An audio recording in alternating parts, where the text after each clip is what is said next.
Pasukan setan bikin KKB angkat bendera putih. Pimpinan OPM menyerah. Setelah menjadi sorotan media asing, kini nama pasukan setan yang dikirim untuk membinasakan kelompok kriminal bersenjata atau KKB di Papua membuat pimpinan dan anggota organisasi Papua Merdeka atau OPM kocar-kacir sehingga angkat bendera putih. Media asing tersebut bernama The Diplomat yang memberitakan bahwa Tentara Nasional Indonesia atau TNI telah mengirim pasukan setan ke Papua. Pasukan setan itu sendiri adalah nama lain dari Satuan Tugas Pengamanan Daerah Rawan atau Satgas Pamrahwan dari Batalion Infanteri Yonif 315 Garuda.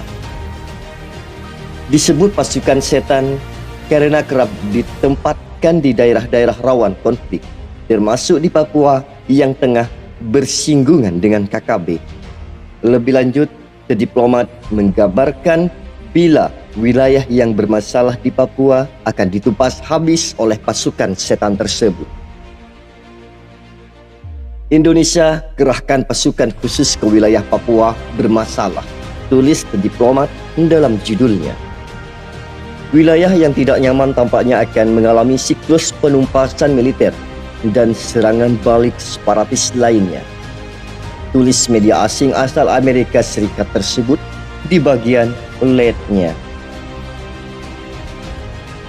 Seperti diketahui sebelumnya bahwa terdapat 400 prajurit pasukan setan yang siap dikirim ke Papua untuk menangani perlawanan KKB. Hal tersebut diungkapkan secara langsung oleh Asisten Operasi Kodam Kedua Sriwijaya, Kolonel Infanteri Willy Brodus Yos Rohadi.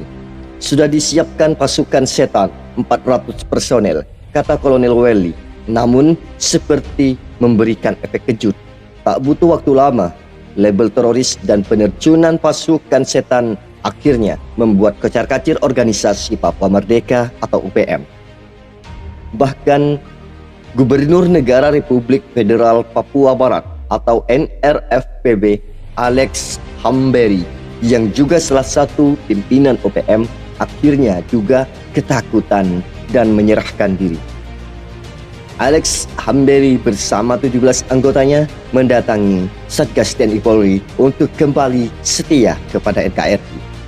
Penyerahan diri pentolan organisasi Papua Merdeka atau UPM itu diungkapkan Kasatgas Kombes Iqbal Al-Qudusi.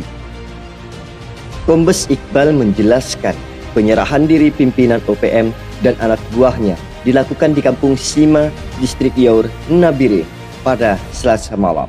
Dalam pernyataannya, Alex mengatakan selama ini diangkat jadi gubernur NRFPB di Kabupaten Nabire, Papua, namun atas kesadaran diri kembali ke NKRI karena menganggap langkah tersebut selama ini salah, ungkapnya. Sebelumnya, Alex bersama anggotanya menyatakan diri kembali setia pada NKRI sekaligus menggenggam erat bendera merah putih wujud kembalinya Alex dan kawan-kawan ke pangkuan Ibu Pertiwi. Turut syukur dan berterima kasih atas kembalinya Alex Hamberi ke NKRI, berharap agar diikuti oleh seluruh simpatisan NRFPB, jelasnya.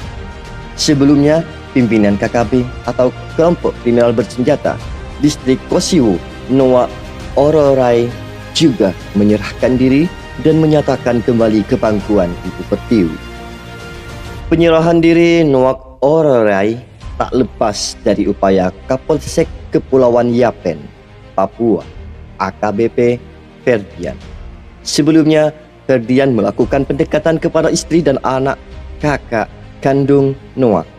Memang dalam jalur damai ini, kepercayaan itu tetap masih rapuh. Saya perlu menghitung-hitung, begitu juga Noak, jelas AKBP Ferdian. AKBP Ferdian akhirnya berkomunikasi menggunakan sambungan telepon dengan Noak. Ia menggunakan handphone kakak kandung Noak. Dalam sambungan telepon itu, Noak ingin mendengar secara langsung dari Ferdian soal menghapus catatan kriminalnya.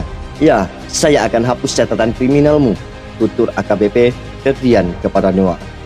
Video ini melansir dari genpi.co.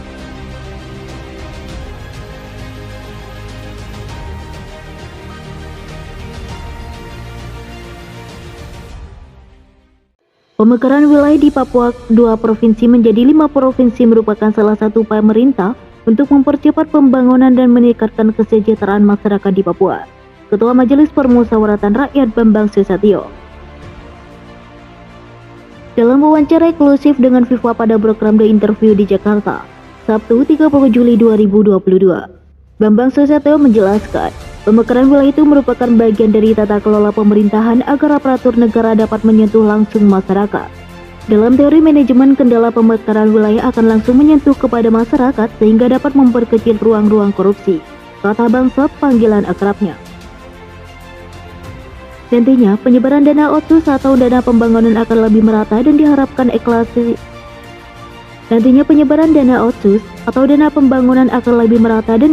eskalasi pembangunan ekonominya akan lebih cepat. Dia menambahkan, dengan percepatan pembangunan dan peningkatan kesejahteraan, katanya, diharapkan dapat menekankan potensi ketidakpuasan yang dapat memicu gangguan keamanan dan ketertiban masyarakat seperti halnya ulah kelompok kriminal bersenjata. Di sisi lain, pemerintah juga telah mengubah pendekatan terhadap KKB di Papua yang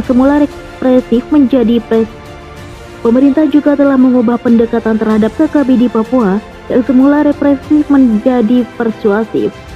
Misalnya strategi operasi yang diubah dari semula Satgas Nemangkawi menjadi Satgas Damai Kartens. Menurutnya, itu merupakan upaya negara untuk merangkul kelompok militan di Papua agar berhenti melakukan kekerasan dan mulai bekerja sama untuk mewujudkan kesejahteraan Papua.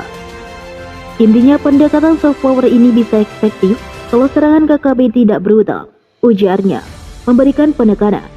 Tapi kalau pendekatan merangkul ini tidak berhasil, atau dalam kata lain, karena tidak mau dirangkul ya sudah tumpah saja, masalah potensi pelanggaran HAM urusan belakangan.